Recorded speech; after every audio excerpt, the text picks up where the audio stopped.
The Select Committee will come to order. This is a historic hearing.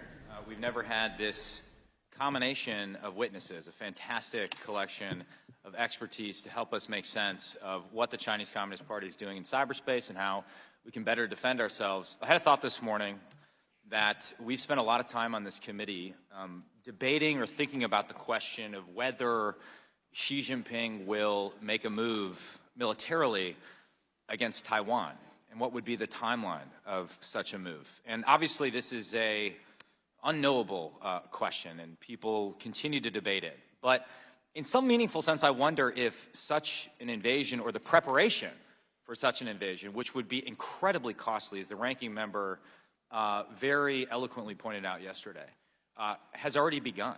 If the intelligence preparation of the battle space has already begun. Put differently, for over 20 years, the CCP has been attacking us, our government, our defense contractors, our technology firms in cyberspace. That is a fact. And for a long time, these attacks were focused on theft, just robbing us of valuable technology that was then used to drive their military modernization, a really unprecedented military modernization. But another focus of attack has been gathering sensitive information on hundreds of millions of Americans, with attacks on companies like Anthem Health, the Office of Personnel Management. I'm sure Mr. Moulton and Mr. Auchincloss and anyone else who served in the military got a nice letter from OPM after our military records have been compromised. Mine is framed in my office in my basement. According to the FBI, China's vast hacking program is the world's largest, and they have stolen more Americans' personal and business data than every other nation combined. But that wasn't enough for the CCP. In the past few years, our intelligence and cybersecurity agencies have discovered that the CCP has hacked into American critical infrastructure for the sole purpose of disabling and destroying our critical infrastructure in the event of a conflict over Taiwan, for example. This is the cyberspace equivalent of placing bombs on American bridges, water treatment facilities, and power plants. There is no economic benefit for these actions. There's no pure intelligence gathering rationale. The sole purpose is to be ready to destroy American infrastructure, which would inevitably result in chaos, confusion, and potentially mass casualties. It's outrageous. It's an active and direct threat to our homeland, to our military, our ability to surge forces forward in the event of a conflict, and it's not a hypothetical. As our witnesses will testify today, the Chinese government has already done it. Our cyber warriors are doing everything they can to stop it. We are dealing with malware in water utilities, oil and gas pipelines, power grids, and other utilities in our westernmost territories and across the American homeland. And the damage that could be done by this is almost hard to imagine. We need to step up and defend our critical infrastructure, defend ourselves in cyberspace. It's a critical part of deterrence. It will take unprecedented collaboration between the public and private sectors to create the kind of layered cyber deterrence we need to prevent disaster, because it's not just a government problem, it's a whole of society problem. Our committee is called the Select Committee on Strategic Competition between the United States and the Chinese Communist Party. That's a long title. But in a very real way, the name of our committee vastly understates the problem set. It's not just strategic competition, but a strategic threat pointed at the heart of America. If we do not address this threat, then the CCP will have the ability to turn off the lights for everyday Americans, shut down cities, and cause massive loss of American lives. That's unacceptable. I believe men and women of good faith in both parties can come together to prevent that from happening, and that's what today's hearing is all about. I now recognize the ranking member, Raja Krishnamoorthi, for his opening statement. Thank you so much, Mr. Chair, and thank you to the witnesses for coming today. I understand that General Nakasone, today is your change of command, and you made time to come and see us, and so I expect this will be Nakasone Unplugged. And so we really look forward to today's testimony. Well, look, folks, today we're going to talk about ugly gorilla and candy goo. And no, these are not my kids' Instagram handles. In fact, these are aliases used by CCP hackers working for the People's Liberation Army, otherwise known as PLA. And specifically, this wanted poster shows members of Unit 61398, whom we indicted in 2014 for hacking into American companies and stealing intellectual property. This was the first time we've ever indicted PRC nationals for computer hacking in the U.S. For years, the CCP carefully studied how the U.S. ran cyber operations to develop its own concepts for cyber warfare. Xi Jinping himself has called for the PRC to become a, quote, cyber superpower and to dominate the world through information warfare. In the last dozen years, the CCP has used cyber operations for stealing IP from companies, collecting private citizens' data, hacking into government emails, and even potentially gathering personal data from apps like TikTok. However, today we will be discussing an even darker side of the CCP's cyber warfare tactics, activities that go far beyond merely stealing information. Last May, CISA, FBI, NSA, and our Five Eyes partners released a joint advisory that CCP cyber attacks were targeting U.S. critical infrastructure, including American power and utility systems, oil and gas pipelines, and rail systems, among others. This cyber campaign, titled Volt Typhoon, has been inactive since 2021. CCP hackers access computer systems of about 24 critical entities, including in Hawaii and in Guam. The hackers even attempted to access the Texas electric grid. The purpose of the hacking was not to gather intelligence. The purpose was to install malware that, once activated, would disrupt or damage the infrastructure. You might ask why. Very simple: to potentially harm us in a time of conflict. PLA strategists openly talk about coordinating missile strikes with cyber attacks as part of its offensive operations. Former CISA Director Brandon Whale stated that, quote, Chinese attempts to compromise critical infrastructure are to prevent the U.S. from being able to project power in Asia or to cause societal chaos inside the United States. This means targeting Americans. This means we could suffer large-scale blackouts in major cities. We could lose access to our cell towers and the internet. We could lose access to clean water and fuel. So, how do we respond? First, we must be clear-eyed about the threat. The CCP's objectives for a cyber attack are not just to impede military readiness. They also seek to target civilian infrastructure to cause political, economic, and social chaos, and in the PLA's own words, quote, shake the enemy's will to war. Second, we must hunt and destroy malware. We need to discover and destroy all malicious code the CCP is attempting to hide within our networks and our critical infrastructure. In fact, less than 48 hours ago, Reuters reported that the Justice Department and the FBI were authorized to remotely disable aspects of a CCP hacking campaign underway now in order to protect our networks and devices. This is exactly the type of proactive action that we need to take, and we need to work with our partners and allies to do the same. I look forward to hopefully learning more from the witnesses about this particular counter-campaign. Third, we must deter our adversaries. While malicious Chinese code hasn't yet disrupted any of our networks, any cyber attack that results in physical damage or loss of life would grant the United States the inherent right to self-defense. If the CCP were to activate code that could cause harm, we need to make sure that we have the capability to respond and to respond decisively. I look forward to hearing from our witnesses today and yield back the balance of my time.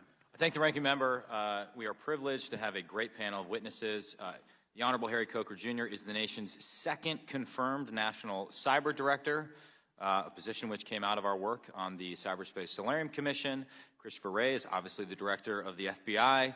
Jen Easterly is the Director of the Cybersecurity and Infrastructure Security Agency, and General Paul Nakasone is Commander of the United States Cyber Command and Director of the National Security Agency. I, too, want to thank you, General Nakasone. I don't want to play favorites on the panel, but when I called you to try and convince you to do this, I felt a little guilty because you're doing your change of command today. But the fact that you were willing to do this, I think, is the ultimate testament, more than any of the awards you're wearing on your uniform today just to the type of public servant that you are, that you would be willing to do this. And like whether you're redeploying or changing command, usually you kind of drop your pack with about a week to go.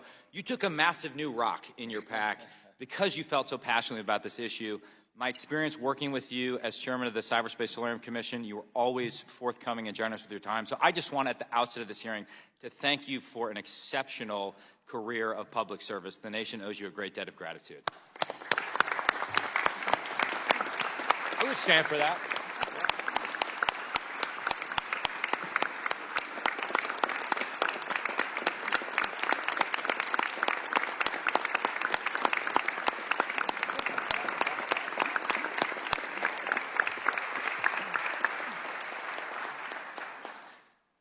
That was me lulling you into a false sense of security before the questioning begins. With that, I want to ask the witnesses to stand and raise your right hand. I'll swear you in. Do you swear or affirm under penalty of perjury that the testimony you're about to give is true and correct to the best of your knowledge, information, and belief, so help you God? You may be seated. Let the record show that the witnesses have answered in the affirmative. Thank you all. With thanks to the National Cyber Director, Director Wray will begin with his opening remarks, which I believe will include a major announcement. So, Mr. Wray, you may proceed. Thank you, Chairman Gallagher, Ranking Member Krishnamurthy, and to the members of the Select Committee for inviting me here to testify today to discuss the FBI's ongoing efforts to protect our nation from actions taken by the Chinese government that threaten Americans' safety and prosperity. Before I go on, I do want to make very clear that my comments today are not about the Chinese people, and certainly not about Chinese Americans who contribute much to our country and are frankly often the victims of Chinese Communist Party aggression themselves. Rather, when I talk about the threat posed by China, I mean the government of China, in particular led by the CCP. The CCP's dangerous actions, China's multi-pronged assault on our national and economic security, make it the defining threat of our generation. Now, when I described the CCP as a threat to American safety a moment ago, I meant that quite literally. There has been far too little public focus on the fact that PRC hackers are targeting our critical infrastructure, our water treatment plants, our electrical grid, our oil and natural gas pipelines, our transportation systems, and the risk that poses to every American requires our attention now. China's hackers are positioning on American infrastructure in preparation to wreak havoc and cause real-world harm to American citizens and communities if and when China decides the time has come to strike. They're not focused just on political and military targets. We can see from where they position themselves across civilian infrastructure that low blows aren't just a possibility in the event of a conflict. Low blows against civilians are part of China's plan. But the PRC's cyber onslaught goes way beyond pre-positioning for future conflict. Today, and literally every day, they're actively attacking our economic security, engaging in wholesale theft of our innovation and our personal and corporate data. Nor is cyber the only PRC threat we face. The PRC cyber threat is made vastly more dangerous by the way they knit cyber into a whole-of-government campaign against us. They recruit human sources to target our businesses, using insiders to steal the same kinds of innovation and data that their hackers are targeting, while also engaging in corporate deception, hiding Beijing's hand in transactions, joint ventures, and investments to do the same. And they don't just hit our security and economy, they target our freedoms, reaching inside our borders across America to silence, coerce, and threaten some of our citizens and residents. But I can assure you the FBI is laser-focused on the threat posed by Beijing. We've got cyber, counterintelligence, criminal, and WMD experts, just to name a few, defending against it. And we're working in partnership with the private sector, partnership with our allies abroad, and partnership at all levels of the U.S. government, especially the NSA, Cyber Command, CISA, and ONCD, whose leaders I'm honored to be here with today. In fact, just this morning, we announced an operation where we and our partners identified hundreds of routers that had been taken over by the PRC state-sponsored hacking group known as Volt Typhoon. The Volt Typhoon malware enabled China to hide, among other things, pre-operational reconnaissance and network exploitation against critical infrastructure like our communications, energy, transportation, and water sectors, steps China was taking, in other words, to find and prepare to destroy or degrade the civilian critical infrastructure that keeps us safe and prosperous. And let's be clear, cyber threats to our critical infrastructure represent real-world threats to our physical safety. So, working with our partners, the FBI ran a court-authorized on-network operation to shut down Volt Typhoon and the access it enabled. Now, this operation was an important step, but there's a whole lot more to do, and we need your help to do it. To quantify what we're up against, the PRC has a bigger hacking program than that of every major nation combined. In fact, if you took every single one of the FBI's cyber agents and intelligence analysts and focused them exclusively on the China threat, China's hackers would still outnumber FBI cyber personnel by at least 50 to 1. So as we sit here, while important budget discussions are underway, I will note that this is a time to be keeping ahead of the threat by investing in our capabilities rather than cutting them. We need to ensure that we sustain and build on the gains that we've made that have enabled us to take actions like the Volt Typhoon operation I just mentioned. The budgets that emerge from discussions underway now will dictate what kind of resources we have ready in 2027, a year that, as this committee knows all too well, the CCP has circled on its calendar. And that year will be on us before you know it. As I've described, the PRC is already, today, putting their pieces in place. I do not want those watching today to think we can't protect ourselves. But I do want the American people to know that we cannot afford to sleep on this danger. As a government and a society, we've got to remain vigilant and actively defend against the threat that Beijing poses. Otherwise, China has shown it will make us pay. Thank you, and look forward to today's discussion. Thank you, sir. Director Coker, you're recognized for your opening statement. Chairman Gallagher, Ranking Member Krishnamurthy, and distinguished members of the Select Committee, thank you for the opportunity to testify. I have been honored to lead the Office of the National Cyber Director, ONCD, in the White House for a little over a month now, and I am grateful to Congress and your leadership, Mr. Chairman, for creating this office. And Mr. Ranking Member, I appreciated our conversation yesterday and your abiding interest in our workforce challenges. ONCD was established by Congress to advise the President on cybersecurity policy and strategy. In particular, we coordinate many important agencies with cyber missions across the government to ensure federal coherence on cybersecurity policy.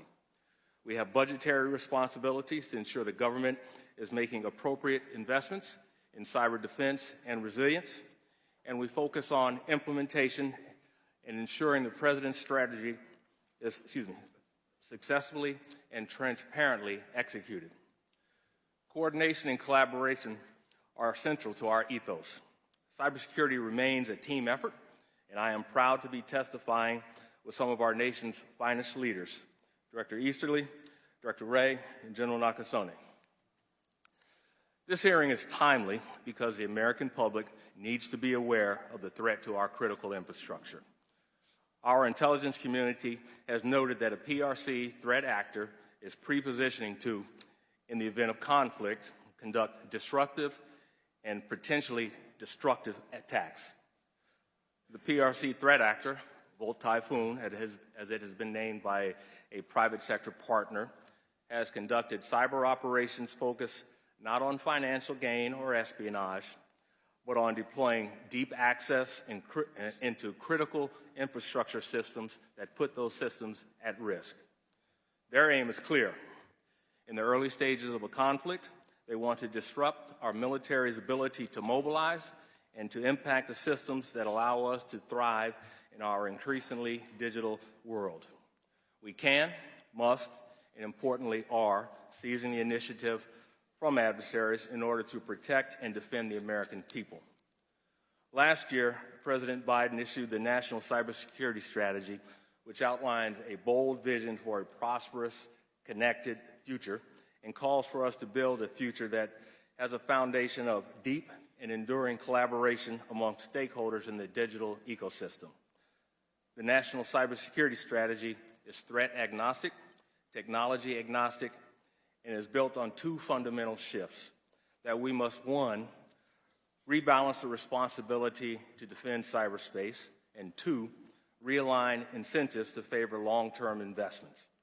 Today, end users of technology, the individuals, small businesses, and critical infrastructure entities that make up constituencies in your districts, bear too much responsibility for keeping our nation secure. We must demand more from the most capable actors in cyberspace, including the government. And we must build future systems to be more inherently defensible and resilient. This means that market forces and public programs alike must reward security and resilience. This leads directly to the first pillar of the strategy, which is simple in concept but daunting in scope: defend critical infrastructure. As we can see from PRC targeting, critical infrastructure systems are on the terrain on which our adversaries wish to engage us. And critical infrastructure owners and operators, the majority of whom are private entities, not governments, are on the front lines. Part of our success, then, will come from scaling public-private partnership and collaboration. Beyond scaling these collaborative mechanisms and setting clear, harmonized cybersecurity requirements, the government must also be a good partner when an incident has occurred and federal assistance is required. And even as we shore up our defense, we must also look to change the dynamics in cyberspace to favor defenders. That means, for example, addressing the open research problem of software measurability that makes it difficult to understand the quality of code we use, a topic that OECD is working to elevate. We are also working to address the over 500,000 open jobs in cyber fields. It is vital that we invest in workforce programs to improve the pipeline of talent, expand opportunities for all citizens to learn digital skills, and open these good-paying jobs and careers to all segments of society, including those who have never seen themselves in cyber.